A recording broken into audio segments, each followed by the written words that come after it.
Olá, sejam todos muito bem-vindos à estreia da série Branascast, que é uma série que tem como objetivo falar de diversos assuntos diferentes, né? Principalmente esses que vocês têm submetido por meio do nosso formulário de contato. Bom, um dos primeiros temas que a gente selecionou foi esse sobre Code Review. A ideia é que a gente vai pegar assuntos dos mais variados possíveis, né? Vamos falar sobre API, sobre meios de pagamento, sobre Code Standards, né? Até como falar em público, escalabilidade. A ideia é que a gente aborde diversos tipos de assuntos, né, de uma forma mais direta, mais objetiva, e eu vou tentar trazer sempre algum convidado, né? Então hoje para falar sobre Code Review eu trouxe a Rosana Branas, né? Oi Rosana, tudo bem? Oi, tudo bem? Tudo. E a Rosana, ela já desenvolve software há bastante tempo. Fala um pouco sobre você, Rosana. Então, eu trabalho com desenvolvimento de software já há 17 anos. Já comecei a minha carreira trabalhando com Delphi, trabalhei algum tempo com Java e hoje trabalho com JavaScript já por 2 anos, numa equipe com outras 5 pessoas, e a gente usa Node no back-end e no front-end, aplicação web com Ember.js e um aplicativo mobile com React Native. E você está muito acostumado a fazer Code Review? Sim, nessa equipe, principalmente esses 2 anos, tem sido né, com essa etapa do processo também de Bem code intenso, review. né? Isso, Ah, muito legal. intenso. Code Review talvez seja uma das atividades que eu mais faço no dia a dia, né? Todo dia são 3, 4, 5 pull requests diferentes da equipe, né? Lembrando que eu também trabalho, né, numa equipe já de um tamanho um pouco maior, com 10, com 12 pessoas, e a gente usa bastante esse processo, né? Então, vamos começar falando um pouquinho sobre qual o problema da qualidade de código, né? Quando a gente fala em Code Review, a gente está querendo, obviamente, ajudar a manter essa qualidade sempre elevada. Bom, se a gente for parar para pensar, um dos maiores ativos de uma empresa de tecnologia, além, né, das pessoas e dos clientes, é o código-fonte. É ali que está o produto, é ali, né, que tudo acaba convergindo e que, se tiver problema, se começar a se degradar muito ao longo do tempo, certamente a gente vai acabar tendo problema, né? Você já viu muito código ruim, Rosana, em projetos? Ah, sim, né? Isso aí. Boa parte da minha carreira, as pessoas não se preocupavam muito com qualidade de código. Assim, se preocupavam, claro, em não ter bug em produção, mas com o código em si, qualidade, enfim, legibilidade, né, manutenibilidade, isso não era talvez um dos focos, né? Erroneamente, obviamente. A gente tem no canal uma série, né, que fala especificamente sobre qualidade do código, né? Durante muito tempo eu dei um treinamento chamado Clean Code entre 2011 e acho que 2015, 2016, apesar que bem recentemente, faz uns 2 ou 3 meses, eu fiz uma turma dentro de uma empresa, né? E esse tipo de assunto ele foi historicamente muito negligenciado. As pessoas estavam muito mais, acho que, preocupadas em entregar features. Não que isso esteja errado, né? Mas só que eu acho que a nossa área ela vem se desenvolvendo cada vez mais ao longo do tempo. Se a gente for pensar as linguagens, os frameworks, as ferramentas, vem cada vez mais se desenvolvendo, né? Só que a gente muitas vezes chegou num ponto em ter classes com 10 mil linhas, métodos com 2, 3 mil linhas. Então isso começa a chegar num ponto muito insustentável. Lembrando que não é do dia para a noite que isso vai acontecer. Isso é uma construção ao longo de muito tempo, né, Rosana? Isso, e um código, né, de qualidade ruim, ele vai demorar mais para te conseguir agregar mais funcionalidades, né, nesse software. Ele vai ser uma fonte de problemas, uma fonte também de desmotivação, porque, né, normalmente os desenvolvedores não querem alterar um código que está muito ruim. Então, o código ruim ele prejudica, né, uma Você série começa a de ver uma coisas. rotatividade cada vez maior. É uma coisa que é muito clara na nossa área, que a rotatividade ela está diretamente relacionada com a qualidade do código. Né? A gente tem questões salariais, sim, mas se você for parar para pensar, o mercado ele tem as suas diferenças salariais, mas as empresas naturalmente, né, acabam se equilibrando a esse respeito. Agora, quando você está num projeto que está insustentável, a gente acaba vendo uma situação tão caótica, né, que até a relação entre as pessoas começa a se degradar, o ambiente começa a ficar muito mais pesado e naturalmente a gente começa a pensar, né, em seguir outros caminhos, em mudar. Então, como eu estava falando, a gente vê nas empresas, né? E não precisa ser num projeto de 30 anos, né? Às vezes dá a impressão assim, código legado é código antigo, código legado é código que tem 10, 20, 30 anos. Pode ser, mas a gente costuma ver isso acontecendo em projetos que começaram há 2 anos, há 1 ano às vezes, né? Coisas tendo que ser reescritas de uma forma, muitas vezes super prematura. E, na minha visão, isso até independe muito de linguagem, né? Você já trabalhou com Delphi, com Java, com JavaScript. Você vê código ruim, código bom praticamente em todas as plataformas, né? Isso, não é em relação a... Claro que as linguagens, né, as comunidades, elas têm uma cultura própria, né? Isso eu percebo legal. muito, né? Uhum. Então, a comunidade Java tem uma forma de trabalhar, a comunidade JavaScript tem uma forma de trabalhar que já é um pouco mais voltada para escrever um código mais bonito, mais elegante, né? Uhum. Então, isso, claro que não depende de linguagem. Qualquer pessoa poderia escrever um código elegante, um código legível em qualquer linguagem. Mas a gente vê que algumas linguagens, né, algumas tecnologias ajudam mais, algumas comunidades estão mais voltadas para a qualidade de código, né, com esse viés de... Sabe que eu vi muito isso na comunidade Ruby. Eu acho que quando o negócio começou a esquentar, né, apesar da linguagem ser mais antiga, você pega todo esse movimento do Rails lá por 2010, começando a explodir, né, com mais força. Aquela coisa da cultura de escrever orientado a teste, né? Então, quando a gente começa a falar de formas, né, de melhorar, de manter essa qualidade, a gente pode pensar em várias técnicas, né? A gente pode pensar em TDD, né, que é o que eu me referia quando eu falei em Ruby. Historicamente, o Java, ele vem às vezes, né? Eu tenho quase 15 anos de Java, né? Então, o que eu observava ao longo do tempo? O tipo de ecossistema utilizado, o tipo de arquitetura utilizado, ele acabava penalizando, né, o processo de teste, porque você tinha sempre muito container, um processo de deployment complexo, muita injeção de dependência.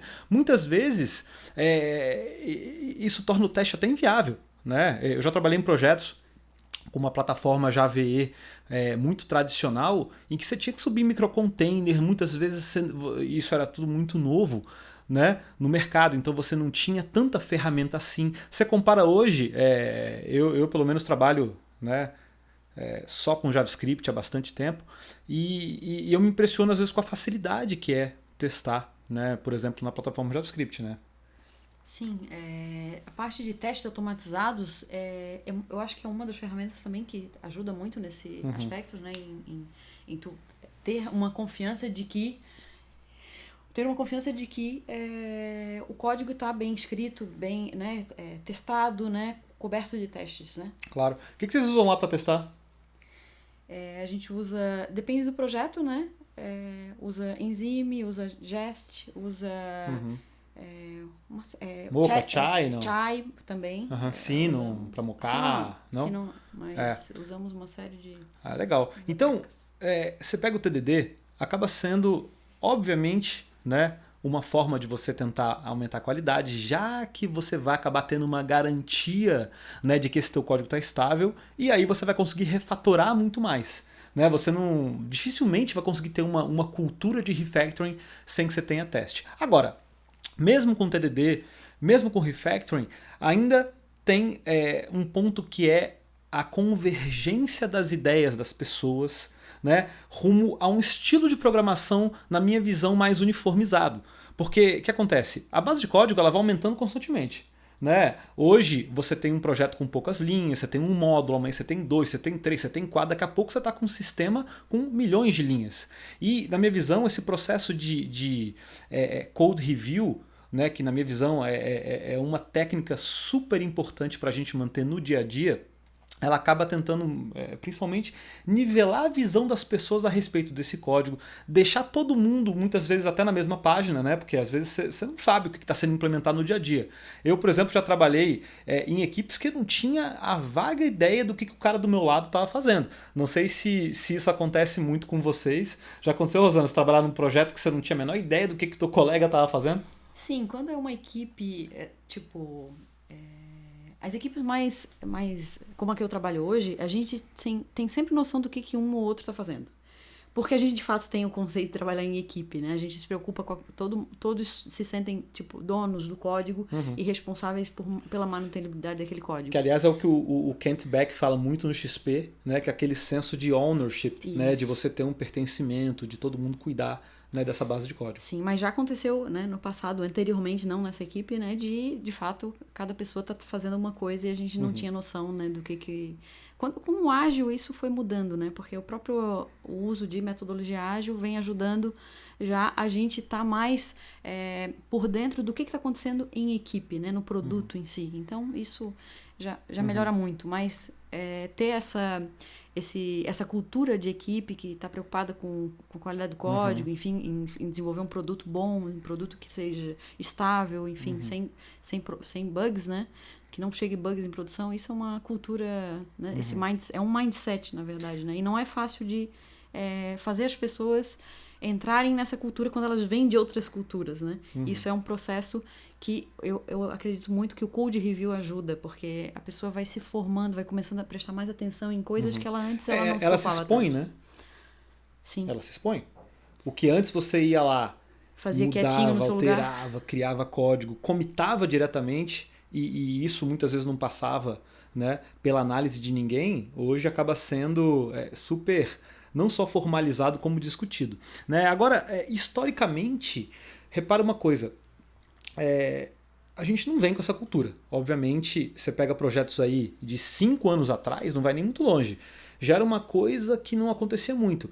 Eu confesso que eu já trabalhei há muitos anos atrás, né? Tô falando aí de 2007, talvez até antes, 2006, em projetos que até tinham um pouco dessa cultura de ter alguém revisando, de haver uma discussão, mas não vejo isso como muito comum.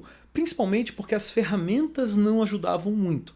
Né? Se você parar para pensar, todo mundo acho que acabou usando já CVS, SVN, né? Eu já cheguei a trabalhar numa empresa que não tinha nenhum dos dois, né? Que trabalhava com drive de rede compartilhado. Não sei se já foi o teu caso. Eu não lembro de trabalhar assim, mas a gente, por exemplo, não tinha o costume de criar Brent. Quando eu usava Delphi, ninguém tinha, né? a gente era Ctrl+C, Ctrl+V na pastinha para poder guardar ali uma outra versão se queria guardar a versão. Sim. Senão ia sempre o código que estava em desenvolvimento, se precisasse corrigir um bug, era o código que a gente ia alterar para botar em produção. Né? Então você vê, essa geração de desenvolvedor GitHub, né, que já começou, né, no Git, tá muito mais acostumada a usar ferramentas que já te proporcionam uma criação de branch. O próprio Linus Torvald, quando ele criou, de certa forma, o Git, o Júnior Ramano vem evoluindo isso desde então. Né? Inclusive tem uma série no canal que fala só sobre Git, que a gente entra em mais detalhes. Ele sempre deixou muito claro que o grande objetivo, a grande sacada do Git, além, obviamente, de ser, né, um gerenciador, né, de versões do teu código-fonte distribuído, né, diferente do CVS, do SVN, mas principalmente a facilidade, tanto na criação de branch, mas principalmente no merge. Né? O Git é fantástico nesse sentido. Então, essa é uma disrupção que eu vejo, é uma diferença muito grande da cultura que a gente tinha para a cultura que a gente tem. Antigamente eu vejo que todo mundo simplesmente comitava, né? Você baixava, fazia um checkout, né, no teu projeto, você pegava lá o teu snapshot, que é a tua versão onde você está trabalhando, fazia qualquer tipo de alteração e simplesmente comitava. Poucas eram as equipes que criavam branches. Eu já participei de projetos que tinham branches, mas era raro e muitas vezes era para mudanças muito agressivas. Muito difíceis. Né? E ainda assim, na hora de fazer o merge, era um parto. Né? Então, as ferramentas acabavam não ajudando muito. E aí, com essa popularização do Git, né, que a gente vê, de novo, né, 2010, 2011, tudo mudou muito, né, na área de software dessa época para cá. Ascendeu, né, toda essa plataforma JavaScript, Ruby, Python vieram muito forte também, popularização do Git, plataformas como o GitHub, você vê essa coisa de ser uma rede social onde você não só, né, tem um repositório, mas você também compartilha ferramentas, né, como as pull requests, e você consegue, para quem já viu aquele mosaico, né, da quantidade de commits que a pessoa fez, tudo isso é muito estimulante, é muito interessante para fazer com que a gente evolua, a gente cresça, né? Então não só o GitHub, mas o GitLab, né? Já usou algum outro? Eu uso o GitLab hoje Usa com a GitLab? equipe e, na verdade, eu não sei se... não sei se é a tecnologia, o Git mesmo, que foi o causador disso, mas eu acho que as ferramentas de colaboração, né, em equipe, assim, para te fazer um code review mais facilmente, elas passaram a surgir de uns anos para cá. Eu não conhecia essas ferramentas assim antigamente, né? Antigamente, há 10 anos, há um pouco mais atrás. Então, poder submeter um merge request para o GitLab e poder ver facilmente as alterações do código, comparando o branch, né, com o master, por Dá um exemplo. diff fácil, né? Isso facilita muito. Isso é mais ferramenta de colaboração do que pode ser que também tenha hoje em dia já com outras, com SVN, enfim, não sei como é que está a evolução, né, nessa linha. Mas, enfim, eu acho que essas ferramentas é que têm contribuído muito para isso. É que quando eu falo do Git, eu me refiro principalmente a essa cultura do branch, né? Porque no Git você tem, por ter uma facilidade, né? Você tem um diff, se você, por exemplo, né? Vamos esquecer pull request, vamos esquecer GitHub, vamos esquecer GitLab, Bitbucket, né? E vamos pensar só no Git. Se a gente simplesmente cria uma branch, faz um push dessa branch e outra pessoa baixa isso e faz, por exemplo, um git diff com um master ou com uma outra branch, você rapidamente já vê o diff na tua tela. Né? Eu costumo fazer isso muito até comigo mesmo. Por exemplo, sempre que eu faço qualquer alteração no código, eu sempre antes de fazer um commit, fazer um push, eu faço um diff, vejo o que mudou, faço a tag, dou um diff, vejo o que mudou. Então essa facilidade, né, no compare é uma coisa muito legal e que, claro, é inegável, né, que você observa hoje. A maior parte das bibliotecas, dos frameworks, até mesmo de sistemas operacionais, né, o kernel do Linux é um grande exemplo, todos eles seguem um processo muito forte de revisão de código. Né? Eu já tive a oportunidade de ver muita palestra do Linus, né? E claro, o Linus hoje é um dos principais protagonistas, né, no desenvolvimento do Linux, só que ele não costuma escrever tanto código, ele revisa muito código. Agora, você acha que o Linus vai revisar milhares de PRs? Não. Na verdade, existe uma árvore, uma rede de confiança onde as pessoas que... Né, imagina, o Linus confia em 10, em 20 pessoas, que confiam em mais 10, 20 pessoas, que confiam em mais 10, 20 pessoas.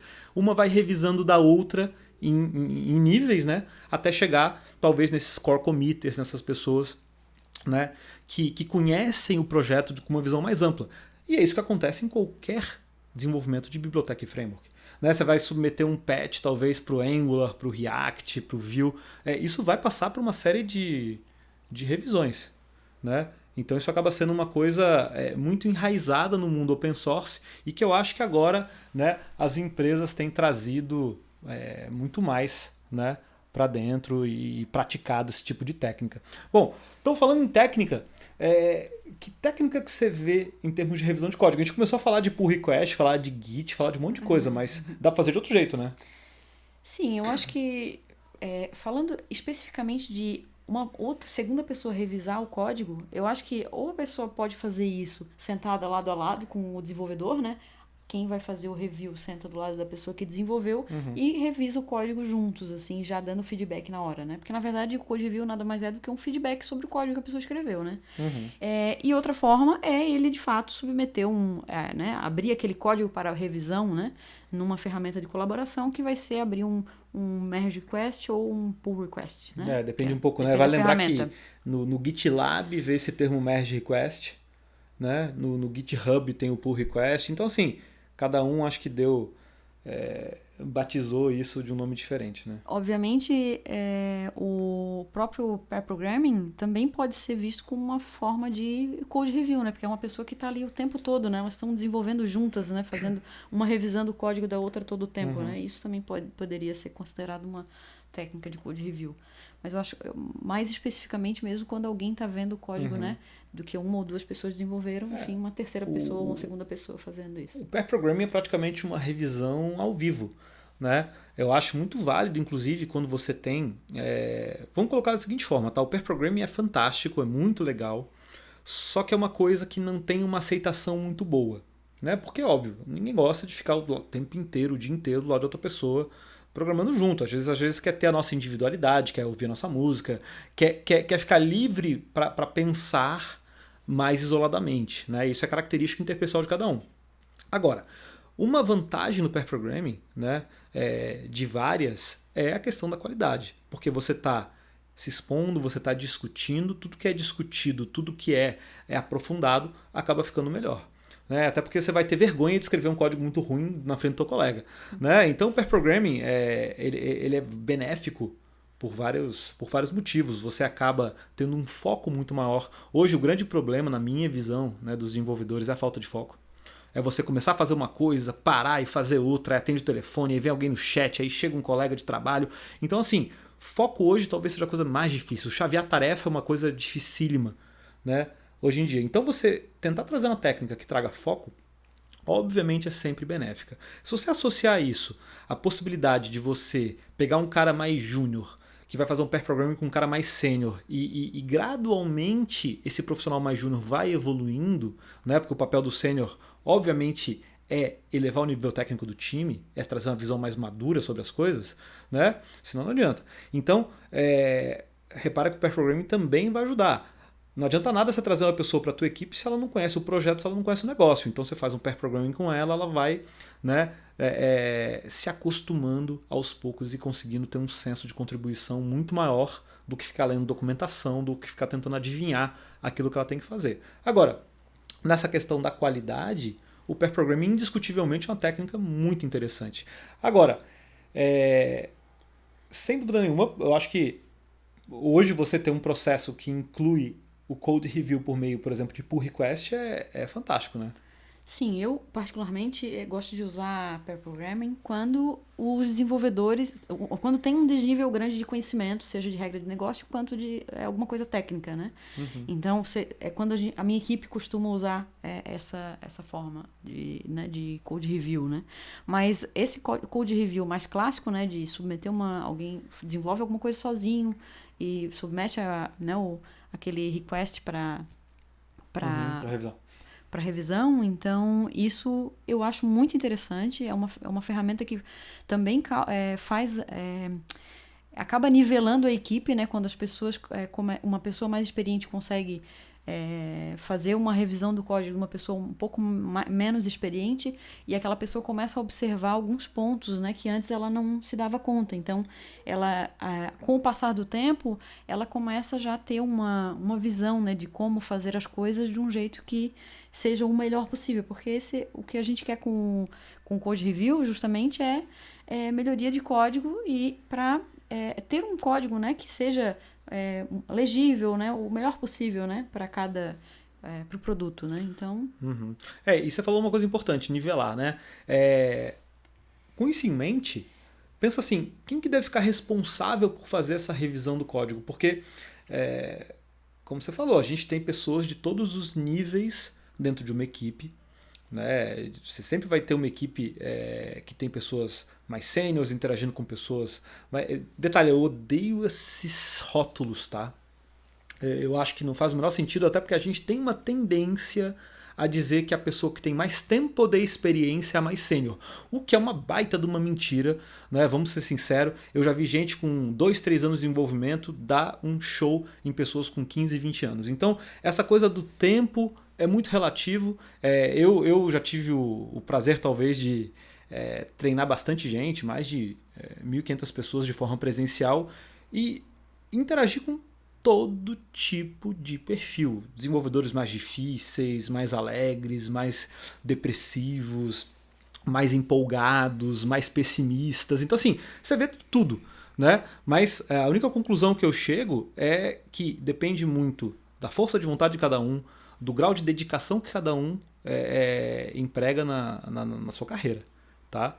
Eu já vi casos de gente que em 2, 3 anos estava realmente num patamar elevadíssimo, né? Claro que tem coisas que só o tempo vai trazer, né? Tem coisas que só a experiência, né, acaba fazendo. Agora, tem gente que tenta todo dia se desafiar para crescer. Tem gente que passa, né, os anos vão se passando e ela segue na mesma. Então, vamos ignorar essa questão do rótulo, né? Mas quem deve ser responsável, né, por esse processo de revisão? Você acha que vale a pena o time inteiro revisar? Como é que fica isso? Eu acho que quanto mais experiência alguém tem na equipe, essa pessoa ela vai poder agregar mais quando ele está fazendo revisão de código. Eu digo agregar mais é porque ela vai conseguir ver coisas no código que outra pessoa com menos experiência não conseguiria observar. Mas essa tipo pessoa... o quê? Sintaxe? Normalmente em relação à modelagem, a forma com que aquilo foi desenvolvido. O que eu percebo é que as pessoas com menos experiência, elas têm condições de ver assim, aqui, isso aqui está meio fora do nosso padrão, isso aqui poderia ser melhor escrito, sabe? Algumas linhas assim, poderia ser melhor escrito dessa forma. Ou vai falar de uma linha em branco que está sobrando. Comenta perfumaria, assim, né? Coisas mais supérfluas. É isso que eu observo. E quando é uma pessoa mais experiente, ela tem condições de ver, poxa, isso aqui ficaria melhor se fosse feito de outro jeito. Ou foi seguido uma forma errada, né? Não é o melhor para esse framework, enfim, desenvolver dessa forma. E ele vai poder sugerir uma melhoria, né? Algum refactoring um pouco maior. Mas o que a gente pratica na minha equipe é que a gente não quer criar um gargalo em cima das pessoas mais experientes. A gente deixa que todas as pessoas possam revisar código, porque assim que alguém abre um código para revisão, a primeira pessoa que se libera da sua atividade tem a responsabilidade de ir lá e fazer a revisão daquele código. Às vezes, uma segunda pessoa também olha, né? Porque não a revisão do código não é que tem um dono, não vai ter um dono, né? Então, isso é colaboração entre a equipe, né? Então, eventualmente, já aconteceu de eu fazer um review de um colega meu e eu ver que tinha uma parte lá que eu não dominava sobre o framework que a gente usava. Então, eu pedi para outra pessoa que era mais experiente nisso revisar exclusivamente uma parte lá do código que eu achava que eu não tinha, né, melhores condições de avaliar. Então, isso é uma questão que a equipe tem que saber como lidar, né? O que eu acho importante a etapa de code review é de crescimento tanto para quem está avaliando quanto para quem está recebendo o review, né? Porque aquela pessoa começa também a criar um senso crítico daquele código. Então, eu acho que todos devem fazer esse tipo de coisa. Se algo for muito complexo ou for algum desenvolvimento que a gente sabe que precisa de uma experiência um pouco maior, que deixe para a pessoa que tem mais experiência da equipe, né? Mas eu acho que não pode virar, a pessoa mais experiente não pode virar gargalo. O GitHub tem até uma ferramenta legal, que é essa ideia do você indicar quais são as pessoas que você quer que façam a revisão, né? Então, indo nessa linha que você falou, talvez você percebe que é uma funcionalidade mais crítica, então você pode indicar alguém, né, que tem mais experiência, seja naquele módulo em termos de negócio, seja num framework, né, em termos mais práticos. Agora, tem um plano gerencial aí, né? Porque pensa bem, todo mundo tem as suas atividades, né? A maior parte das atividades estão em cima de tarefas técnicas, seja para corrigir alguma coisa, seja para desenvolver alguma coisa, e aí você tem que tentar contar talvez com algum chaveamento de tarefa para a pessoa parar para revisar um código, para voltar para retomar o seu desenvolvimento, de repente para de novo para revisar outro código, né? Eu, por exemplo, né, no time que eu conduzo, né, eu costumo centralizar bastante em mim essa questão da revisão do código. Até porque, assim, eu sou muito chato. Muito chato. Então, esse senso crítico, ele acaba sendo um pouco relevante para a gente tentar manter as coisas o mais no trilho possível, né? Então, claro, é legal você eleger ou você centralizar em pessoas que realmente têm condições de apontar detalhes que podem ser desenvolvidos, né? Seja em termos de sintaxe de linguagem, seja em relação ao uso de framework, seja em relação à abordagem de negócio, né? Então é legal ser alguém com mais experiência. Agora eu concordo contigo, não pode virar gargalo. Senão você vai começar a acumular 3, 4, 5, 10 pull requests aí e fica só na mão de uma pessoa, né? E isso nos leva mais a um ponto, que é o seguinte, o que deve ser revisado?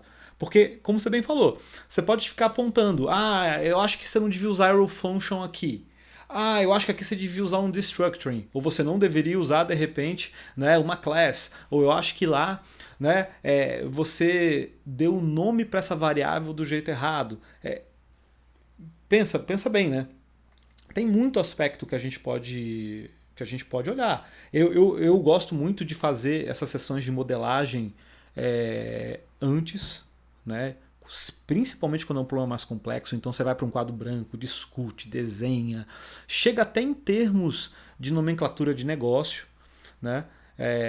Para depois a pessoa desenvolver, senão também você vai acabar onerando demais a revisão. Agora, você pega essa questão aí, é tab, é espaço, o nome da variável está errado, então assim, o que você revisa em geral? A verdade é que eu acho que esse trabalho ele tem que ser feito com com toda a experiência que a pessoa tenha, né? Porque como na minha equipe pessoas, né, de diferentes níveis de experiência, né, fazem esse trabalho, é o melhor que a pessoa consegue fazer na hora que está revisando o código. Ela vai falar de padronização, ela vai falar, aqui poderia ser um const em vez de um let, ela vai falar todas as... poderia usar uma desconstrução em algum lugar para ficar mais elegante o código. O que eu me preocupo, né, além dessas questões quando eu estou fazendo review, é na facilidade de ler aquele código. Se o código não está simples de entender, ou eu vejo que tem muito código duplicado, certamente eu vou apontar essas questões. E uma coisa que eu gosto de fazer é dar sugestão para a pessoa já do que eu imagino que seria uma melhor opção. E muitas vezes a pessoa acha que concorda, né? Porque isso é uma coisa, né? É como uma discussão, né? A pessoa pode concordar ou achar que não, ou enfim, indicar por que ela fez daquela forma. Isso é um processo que não é assim só em um sentido, né? Mas eu, além disso, também procuro ver questões de modelagem, né? Se aquela modelagem não foi definida com antecedência em equipe, a pessoa fez a modelagem conforme ela achou que seria o melhor, né? Uhum. Mas ela pode não estar enxergando alguma coisa. Pode não estar enxergando alguma coisa. E às vezes, ou ter um impacto, de repente, que vai ser prejudicial no futuro. Sim, e às vezes a pessoa não tem tanto conhecimento daquele framework específico que está sendo usado da melhor forma para implementar naquele framework. Pois é, mas é que aí eu acho que isso já não deveria ter estourado na revisão, né? Isso. O que eu gosto de fazer, quando eu tenho dúvida qual é a melhor forma de fazer, é discutir em equipe antes, né? Mas então, nem todo mundo faz da mesma forma, porque né? tu chegar numa revisão pra você ver que a modelagem tá errada, vai fazer o cara jogar tudo fora e fazer de novo. Sim, não jogar tudo fora, mas tem uma mudança muito mais complexa, né? Sim. Então, eu acho que a revisão já é pra, digamos assim, quase como você discutir a arte final, né? De repente numa peça de design, né? Não adianta você querer bater na cor, você querer bater no formato, que daí o trabalho vai ser muito maior. Então assim, eu vou dizer o que eu pelo menos reviso, tá? Eu já tenho um olhar meio crítico para algumas coisas. Por exemplo, sintaxe, né? Eu começo a bater o olho e eu já vejo, isso aqui de repente podia ser feito, em vez de usar um for normal, podia ser de repente um for off. De repente aqui, eu acho que a gente podia criar um objeto, aqui a gente podia usar um nome melhor, de repente essa query aqui tá muito estranha, essa formatação tá muito ruim. Então, esse aspecto aí, a gente já vai falar um pouquinho para frente da ideia de padrão de codificação, que acho que é uma coisa fundamental para falar nesse ponto, né? Senão a gente vai ficar revisando a mesma coisa o tempo todo, né? Mas eu acho que tentar manter, para mim, tentar manter a uniformidade. Esse para mim é o ponto, e aí a gente tem que pensar, que nível de profundidade é esse, né? Você quer falar alguma coisa? Por favor. Não, eu queria comentar sobre a questão do nível de profundidade, que tudo depende do momento. Às vezes a gente está muito próximo de uma entrega e a gente não tem tempo para passar aquele pente fino, né, no código da outra pessoa. Então o que a gente certifica? De que aquele código está funcionando, fazemos uma revisão mais superficial e aquele código vai para a produção. A gente já fez uma de duas formas, assim, né? Dependendo do momento, a gente faz. Se a gente acha que o código ainda que não tá bom ainda o suficiente, a gente vai gerar o nosso pacote, né? Que a gente gera, na minha equipe, a gente gera pacotes RPM para entregar de fato, né, aquele desenvolvimento. Então, a gente chega a criar uma tag, empacota, mas a gente deixa ainda o código não foi para o branch master, por exemplo, né? Ele não vai nesse momento. A gente libera e continua fazendo a revisão de código. Quando a gente acha que ele está pronto, então sim, a gente incorpora no master. Ou a gente também já fez de aceitar o código foi para o master, a gente sabendo que o código tinha algumas coisas para melhorar, e a gente olha lá pelo merge que já foi feito, faz os comentários naquele vai pelo diff. Né, isso, pelo diff do código já mergeado. Então, já continuou fazendo dessa forma. Então, que assim, isso é importante falar. Eu, por exemplo, nem sempre tenho tempo de baixar essa branch, fazer checkout dela, rodar o código, executar o script de banco. Seria o ideal? Depende um pouco, né, do que se trata, né, essa entrega. Você está, de repente, criando uma funcionalidade nova, eu acho que faz total sentido fazer isso. Né? Tá alterando alguma parte crítica do sistema, faz total sentido você ir o mais profundo possível, você baixar, você testar, você ajudar, você discutir. Agora, muitas vezes você está, de repente, pegando uma correção mais simples, né? De repente uma feature que você só de bater o olho já consegue ajudar, ou de repente eu faço muito isso. Eu vou até a mesa da pessoa e faço o teste junto com ela. Ela demonstra mais ou menos o funcionamento. Se você usa um Scrum, algum método que tem uma etapa de demonstração desses entregáveis, né, que é a etapa de revisão do Scrum, né, a cada sprint, né, você pode usar de repente esse momento, né, para revisar tudo antes de você fazer merge com o master. Agora, só uma coisa que não pode acontecer. É fazer merge com o master sem passar por ninguém e sem que ninguém dê um aval em cima disso. Claro, você está trabalhando sozinho, você está trabalhando com pouca gente, isso até poderia acontecer numa abordagem mais dinâmica. Mas numa equipe que está mais consolidada, com um produto mais consolidado, eu acho que é fundamental, né, que exista esse processo. Isso. Essa etapa, né, de revisão de código na minha equipe, ela também envolve fazer o teste, né, daquilo que a outra pessoa desenvolveu. Então, isso como a gente não tem uma figura de um tester na nossa equipe, né? Você fala então, do QA, né? Isso, do QA. Então, é a forma que a gente tem, assim, de pelo menos uma segunda pessoa fazer o teste daquela. Uhum. E isso vira uma responsabilidade, né? Daquela pessoa que está fazendo a revisão do código. Então, ela além de ela olhar como é que está a qualidade do código, ela vai baixar aquele branch, vai subir no servidor dela e fazer os testes para garantir, né? Que aquela pessoa, ela conseguiu cobrir todo aquele desenvolvimento, enfim, proteger ele contra qualquer bug que poderia ocorrer, né? E além disso, eu acho que uma coisa também que eu costumo fazer quando eu estou fazendo review do código específico é verificar, como a gente desenvolve testes automatizados, é verificar se os principais cenários de teste eles estão sendo cobertos nos testes automatizados, né? Eles estão foram implementados todos os casos de teste que eu consigo imaginar que seriam importantes para aquele desenvolvimento, né? Então é mais uma coisa que eu costumo ver no meu code review. Legal, revisar a qualidade dos testes, né? Bom, tem uma outra coisa que isso por experiência própria, tá? Senão a gente tem que tentar evitar um processo que seja desgastante.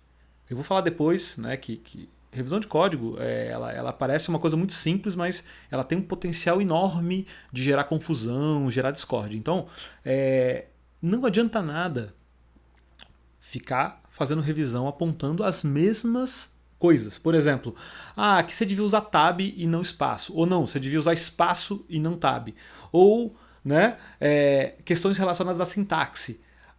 Eu não quero que você use class, eu quero que você use outra coisa. Pô, você tem que entrar em acordo antes. Né? Então, coisas, por exemplo, como padronização de nome de arquivo, padronização de pastas, padronização de nomes de variáveis, métodos, ou funções, ou classes, depende um pouco da linguagem que você usa. Isso tem que estar muito claro. Né? Tem um cara chamado Eric Evans, que escreveu um livro chamado Domain Driven Design, DDD. Não, é um clássico, né? É um clássico que aborda bastante essa ideia de orientação objeto na prática, né? Como você faz um projeto em que o domínio, né, seja o lugar onde você trata a complexidade, né? Uma obra quase filosófica e que tem uma coisa talvez que... Eu li esse livro já faz pelo menos uns 10 anos, né? Bastante tempo.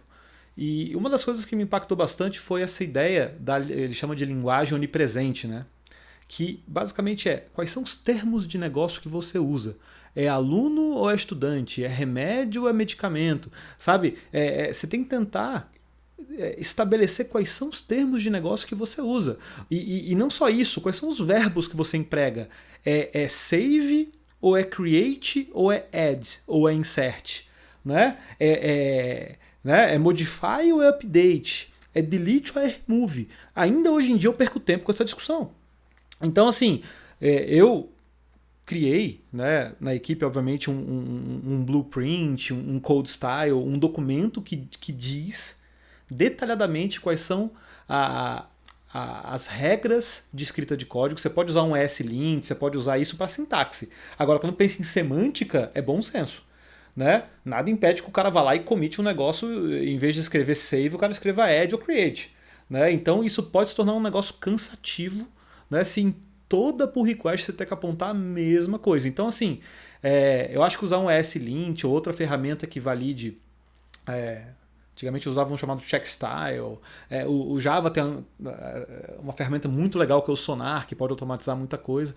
Então, assim, o que puder automatizar em termos de sintaxe, ótimo, automatiza. Agora, a parte semântica tem que estar muito bem acordada para ter, na minha visão, uniformidade. É a uniformidade que vai te trazer produtividade, né? Principalmente em equipes maiores. Se a cada lugar que você entrar você se deparar com um código que você não entende como é que são os nomes, você não entende como é que é o processo de roteamento, você não entende como é que é o processo, né, de criação, né, dos artefatos que você utiliza, né, você vai sempre se ver tendo que descobrir alguma coisa, tendo que reinventar alguma coisa.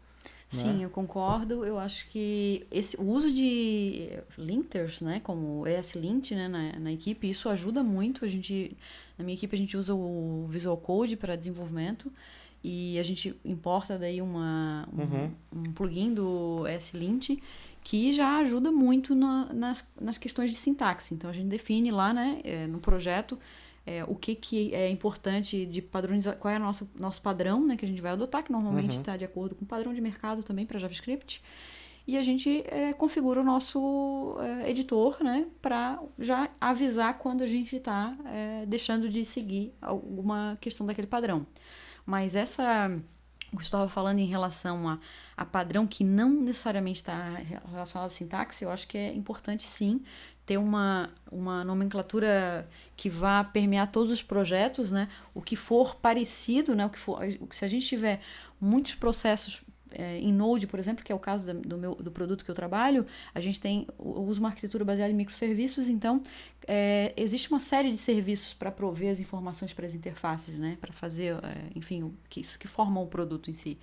Então, em todos esses projetos, a gente segue uma sintaxe, né, uma nomenclatura padrão para as classes, enfim, para os arquivos, para a forma de desenvolver e de organizar o projeto. Assim, né? Então, isso é importante e eu acho que tem que estar documentado para que a equipe possa ter acesso e saber o que padrão adotar em determinado caso. Né? Até porque isso existe em todos os níveis. Né? Você pensar assim, qual o nome que eu dou, né, para as minhas tabelas no banco de dados? Né? Qual o nome que eu dou para as minhas rotas?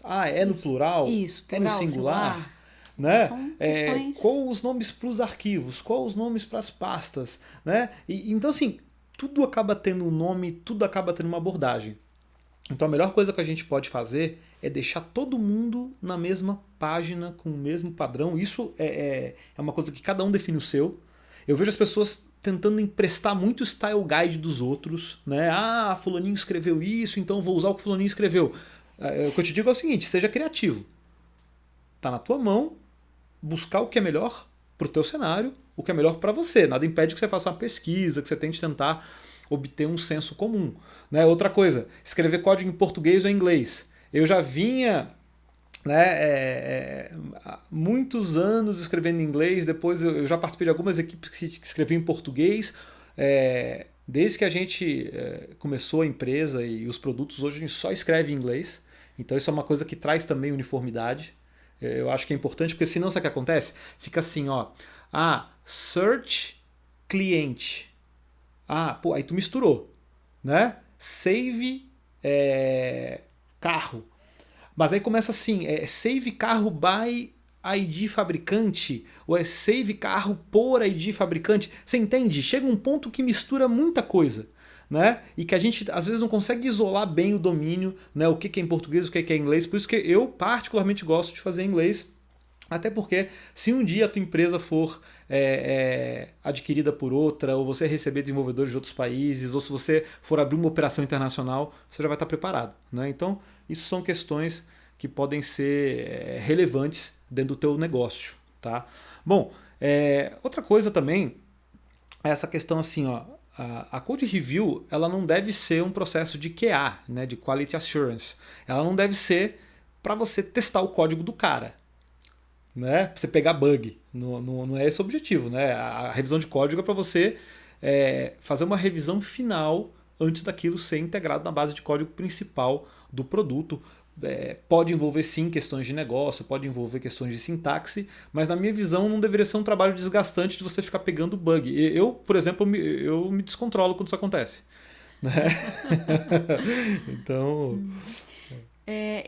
assim, né? A pessoa que está abrindo o código para review, ela tem que ter terminado o desenvolvimento, né? E ela não tem como ter terminado o desenvolvimento se ela não fez os testes, enfim, que ela precisa ter feito para confirmar que aquilo está funcionando, né?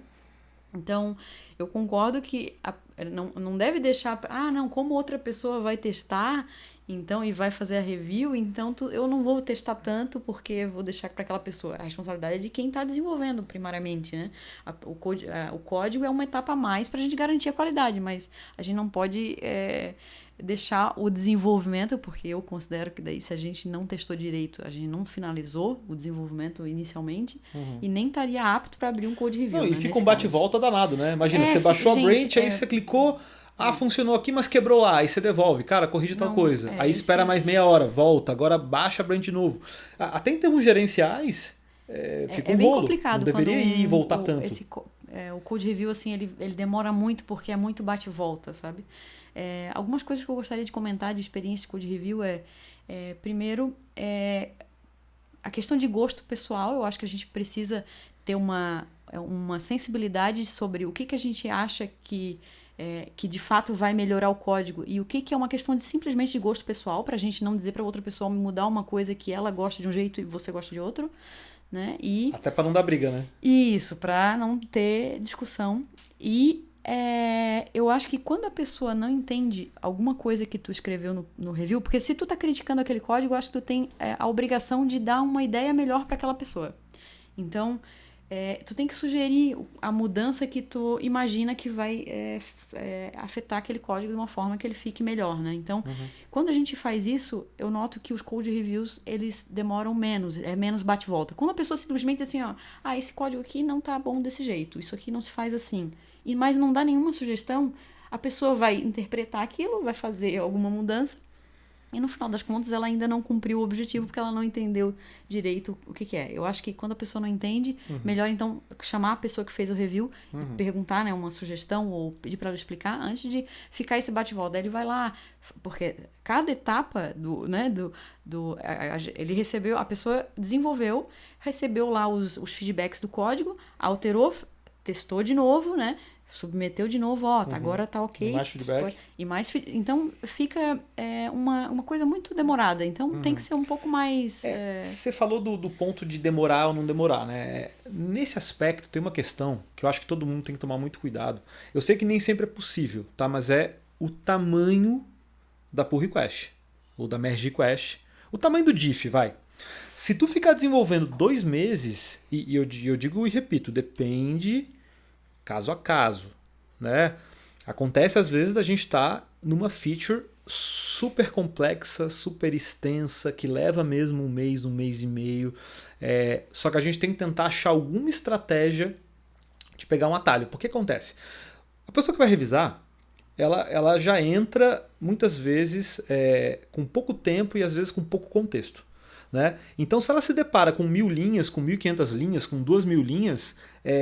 ela vai deixar passar muito mais coisa do que ela deixaria se fosse uma PR menor.